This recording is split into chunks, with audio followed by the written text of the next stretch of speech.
పరిష్కార మార్గం.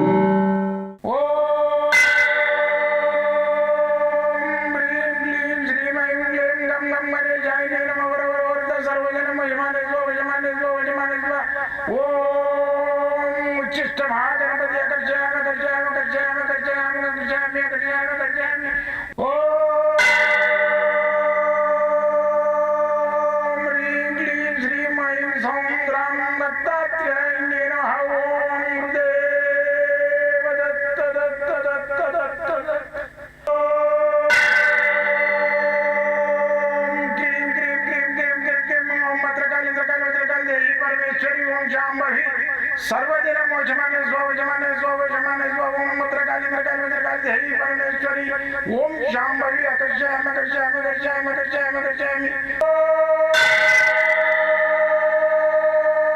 चट चट चट चट चट ज्वाल ज्वाल ज्वाल नरसिंहाय लक्ष्मी नरसिंहाय अकर्षयामि अकर्षयामि अकर्षयामि ओम चट चट चट चट चट चट चट ओम चट चट चट चट चट ओम चट चट चट चट ज्वाल ज्वाल ज्वाल ज्वाल नरसिंहाय लक्ष्मी नरसिंहाय अकर्षयामि अकर्षयामि अकर्षयामि अकर्षयामि अकर्षयामि अकर्षयामि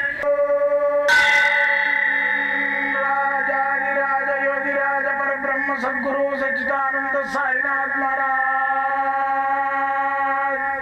ओम गुरुदेव दत्त दत्त दत्त दत्त दत्त ओम मातृदेवो भव ओम पितृदेवो भव ओम आचार्य देवो भव ओम गुरुदेव दत्त दत्त दत्त दत्त दत्त ఓం గురుదేవ దత్త దత్త దత్త దత్త దత్త దత్త దత్త. నేను మీ సాయి దత్తానందను, మంత్రతంత్ర యంత్ర శాస్త్ర రుద్రాక్ష మూలికా శాస్త్రజ్ఞుని. వాస్తు నవరత్న వీటన్నిటి మీద నేను ఎంతో కృషి చేసి 42 సంవత్సరాలుగా అన్వేషణ చేసుకుంటూ, అయితే ఈ అన్వేషణలో భాగంగా నాకు ఏదైతే ఫలితాలు వచ్చినాయో 10 మందికి చేసి చూసినాయి, వాళ్ళకి ఫలితం వచ్చింది, వాళ్ళు ఫోన్ చేసి చెప్పడం ద్వారా మంచిగా వచ్చి కలిసడం ద్వారా నేను ఎంతో సంతోషపడుతుంటాను. నేను అల్ప సంతోషిని కాబట్టి ఈ మంత్రం ఉందా, యంత్రం ఉందా, రుద్రాక్షలు ఉన్నాయా, మూలికలు ఉన్నాయా, వీటి మీద ఫలితం వస్తుందా, ఉటిగానేనా ఏదో ఆ రోజు పిచ్చి పిచ్చోళ్ళు వేసుకున్నారు మా వీడియో కంటిన్యూ నడుస్తుంది అనుకుంటే మాత్రం కాదు.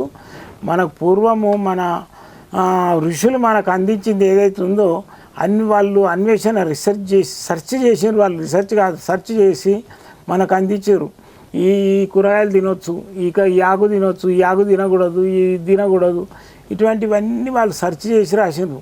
అయితే ఈ సెర్చ్లో భాగంగా మనకి ఏంటంటే ఉన్నదో మనకు అందించిపోయినాయి. ఆ రోజులో ఏదైతే అందించారో ఇప్పటికీ కూడా మనం అవే వాడుతున్నాం. కొత్తవి రీసెర్చ్ చేసి ఏం వాడతాం, ఇంకా ఒకటి చేసారు. ఏది మన వాళ్ళు తినేది కొత్తది ఏది మన ఏది పుట్టగొడుగులు ఏమంటారు, అది ఇంగ్లీష్లో మస్కిటోరా ఏంది అది పుట్టగొడుగు. ఆ పుట్టగొడుగులు ఒకటి చేసిరా, ఆ పుట్టగొడుగులు తింటున్నారు. అదేంటంటే ఫంగస్ తింటున్నారు. మరి ఆ రోజులలో అట్లా కాదు.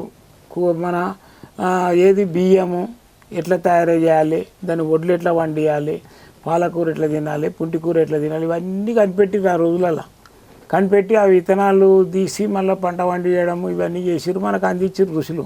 అట్లే ఆరోగ్యరీత్యా కూడా మనకు కొన్ని మూలికలు కూడా అందించారు వాళ్ళు.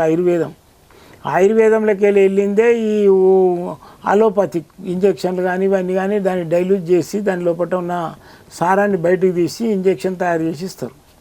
అవి కూడా చెట్లకి వెళ్ళి వచ్చినాయి, జంతువులకి వెళ్ళి వచ్చినాయి. అయితే ఆ రోజులలో కనిపెట్టినాయి, ఇప్పుడు చేస్తున్నారు. ఆ రోజులలో కూడా సర్జరీ చేసిండ్రు. మన రావణాసురుడు ఏం చేసిండు, సర్జరీ చేయించిండు కొడుకును. ఎట్లా చేయించిండు, ఇప్పుడు కూడా సర్జరీ చేస్తున్నారు. రేపు మంచిగా ఉంది ఏది డాక్టర్ గారు రేపు చేయండి ఆపరేషన్ ఉంటాడు, లేదమ్మా ఇలా చేస్తే బాగుండు అంటే లేదు రేపు చేయండి రేపు మంచిగా ఉంది అంటే రేపు ఆపరేషన్ చేసి తీస్తున్నాడు. అది కుండలికి అది జాతకం కాదు. వాడు ఎప్పుడు పుట్టాలే, రేపు తీసుడు కాదు. ఇంకా వారానికి పుట్టేటోడు వారానికి పుడితే జాతకం కరెక్ట్. లేదు ఉమ్మనీరు తాగుతాడు, వాడు లోపల పిండం చచ్చిపోతుంది, అది దాని వరకు సర్జరీ చేసి బయటికి తీస్తున్నారు. అది లెక్క కాదు. అది ఎట్లా జాతకం అయితే మనం చేసిందా, భగవంతుడు చేసిన డెలివరీ కాదు అది. వాడు యోని లోపలికి వెళ్ళి ఎప్పుడైతే వాడిని సొంతంగా బయటకు వస్తాడో మానవుడు, అది కరెక్ట్ జాతకం. అది చేతిలో రాసి ఉంటుంది, నేను చేతులు చూసి చెప్తాను. అయితే ఇప్పుడు రావణాసురుడు ఏం చేసిండు, ఆ మేఘనాథుడు పుట్టేటప్పుడు ఆమెను బండబెట్టేసి కరెక్ట్ టైంలు చూసేసి నవగ్రహాలందరినీ ఒక దగ్గర పిలిపించి కూర్చుండబెట్టిండాడు. అప్పుడు ఎవరినంటే వాళ్ళని ఆడిస్తున్నాడు. కూర్చుండబెట్టేసి దిశల ప్రకారంగా కూర్చుండబెట్టి సర్జరీ చేస్తున్నాడు. నారదుడు వచ్చి అరే రావుకేతులు అంటాడు, మీరు ఇద్దరు ఒక దగ్గర కూర్చోరని ఆయన అట్లా కూర్చోబెడితే దగ్గర కాళ్ళన్న పెట్టు కనీసం అక్కడ అని చెప్పాక రావుకేతు ఒకటైంది. అయిపోయేవాడు ఏది రావణాసురుని ఉద్దేశం ఏంది, ఆ టైంకు సర్జరీ చేసి తీస్తే ఇంద్ర పదవికి అర్హుడవుతాడు అనమాట. అయితే ఈ ఇంద్ర పదవి అర్హుడు కాలేడు. అది ఏమైంది, రావుకేతు ఒకటే టైం చేంజ్ అయిపోయి కుండలంతా మారిపోయి అక్కడ ఇంద్రలోకానికి పోక ఇక్కడ భూమి మీద లేక ఆడు మేఘాలలో తిరుగుడు పెట్టిండు. మేఘనాథుడు మధ్యన ఉంటాడు. అటువంటివన్నీ వేస్ట్ జాతకాల్లో చేతిలో భగవంతుడు ఇచ్చిండు. దాన్ని చూసి మీరు తెచ్చిన డేట్ ఆఫ్ బర్త్కు ఈ చేతికి టాలీ కావాలి. డేట్ ఆఫ్ బర్త్ లేదంటే చేయి చూసి చెప్పాలి. అటువంటివి నేర్చుకోవాలి జ్యోతిష్యులు. ఏమైనా కానీ వాళ్ళు తీసుకొచ్చి తప్పిచ్చినా కానీ తప్పుది ప్రింట్అవుట్ తీసి ఇంత కట్ట చేతికి పట్టించి తోలిస్తారు. అది కాదు పద్ధతి. అయితే ఈరోజు శీర్షిక ఏంటంటే జ్యోతిర్లింగాలు. జ్యోతి అంటే ఏంది, వెలుగు, ఓ దివ్యమైన వెలుగు జ్యోతి. ఆ జ్యోతిర్లింగాలు అంటే వాటంతలా అవే ఉద్భవించినవి మన యొక్క భూమి మీద. అయితే దీని లోపల ఏంటంటే సోమనాథుడు ఉన్నాడు. సోమనాథుడు ఏంది, చంద్రుడు. సోముడు అంటే చంద్రుడు కనిపెట్టిన లింగం గుజరాత్లో ఉంది.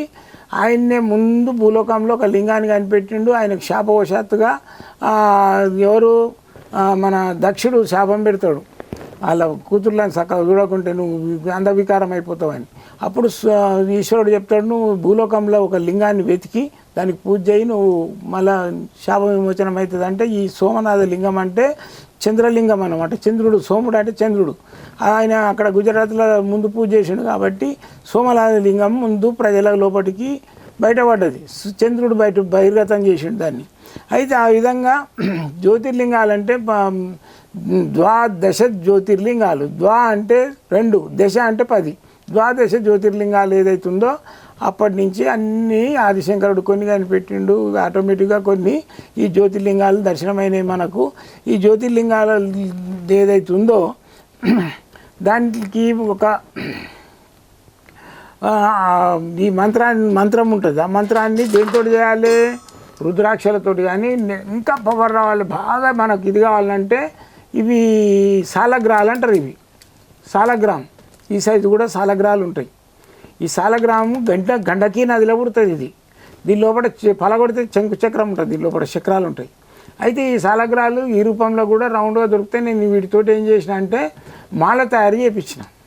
ఇది దీంతో మంత్రం ఉంటుంది. ఇవన్నీ మధ్యన స్ఫటికాలు, ఆ స్ఫటికాలు లెక్క రాదు. ఈ ఇవి ఏదైతే ఈ సాలగ్రహాలు ఉన్నాయో వీటిని మనం ధరించి దీన్ని జపానికి కూడా చేసుకున్నట్టయితే 100% వాడు శివ సాహిత్యం పెరుగుతాడు. ధనానికి ఐశ్వర్యేశ్వరుడు అనే ఈశ్వరునికి మరో పేరు ఐశ్వర్యేశ్వరుడు. ఐశ్వర్యానికి ఏ లోటు ఉండదు. కాబట్టి దీనికి మంత్రం ఏదైతుందో చెప్తా. ద్వాదశ జ్యోతిర్లింగాల మంత్రము రాసుకోండి, చేసుకోండి. మీకు కావాలంటే ఇది మాల ఏదైతుందో ఏది ఈ సాలగ్రహ మాల కావాలనుకున్న వాళ్ళకి కూడా నేను ఆన్లైన్ పంపించేస్తా, తీసుకోండి. ఇవి ఎక్కువ ఏం లేవు, కొన్ని నేను కలెక్షన్ చేసిన చాలా కష్టపడి. ఈ సాలగ్రహ మాలను కావాలంటే కూడా నేను పంపించేస్తాను. ఇది ఏంటంటే దీని మంత్రము ఓం హ్రీం క్లీం సోమనాథాయ మల్లికార్జునాయ. మల్లికార్జున అంటే మన ఏపీలో ఇక్కడనే ఉంది, ఏది శ్రీశైలంలో. సోమనాథుడేమో గుజరాత్లో ఉంటాడు. కాలాయ ఓం కాళేశ్వరాయ కేదార్నాథాయ భీమేశ్వర విశ్వేశ్వర త్రియంబకేశ్వర వైద్యనాథ నాథనాథ రామేశ్వర గృత్మేశ్వర ఓం హ్రీం నమశివాయ ఆకర్షయామి. ఈ మంత్రం చదువుకోండి. మీకు 100% ఇక్కడ నేను డిస్ప్లే చేసిన, రాసుకోండి, చదువుకోండి. ఫలితం వస్తే నాకు పోస్ట్ చేస్తే నేను సంతోషపడతాను. నాతోటి గిట్ట కలవాలి మీరు అనుకుంటే మాత్రము మంగళవారం సోమవారము హాలిడే ఉంటుంది. మిగతా రోజులలో ఎప్పుడైనా కలవచ్చు. మళ్ళీ వచ్చేసి ఏంటంటే పొద్దున 10 గంటల నుంచి సాయంత్రం 5 గంటల వరకు నేను సంపూర్ణంగా మీ సేవలో ఉంటా. రోజు మంగళవారం సోమవారం హాలిడే ఉంటుంది. మళ్ళీ వచ్చేసి ఒక్క మనిషికి 40 నిమిషాలు టైం తీసుకుంటా. జాతకం చూస్తే ఉచితంగా మాట్లాడడానికి ఎలాంటి ఫీజులు ఉండవు. నేను రాత్రి 10 గంటల నుంచి 12 గంటల దాకా నేనే ఫ్రీగా మాట్లాడతాను. మళ్ళీ ఉదయము 7 గంటల నుంచి 9 గంటల వరకు నేనే మీ సేవలో మాట్లాడుతా. దానికి ఫీజు ఉండదు. ఓకేనా? మీరు 100% మీరు వెళ్ళలో మీరు ఎప్పుడైనా నన్ను కలవచ్చు. మీ యొక్క లౌకికమైన బాధలు నెరవేర్చడానికి ఆ దత్తాత్రేయుని అనుగ్రహంతో నేను వెళ్ళవేళలో మీ సేవలో ఉంటా. జై గురుదత్త.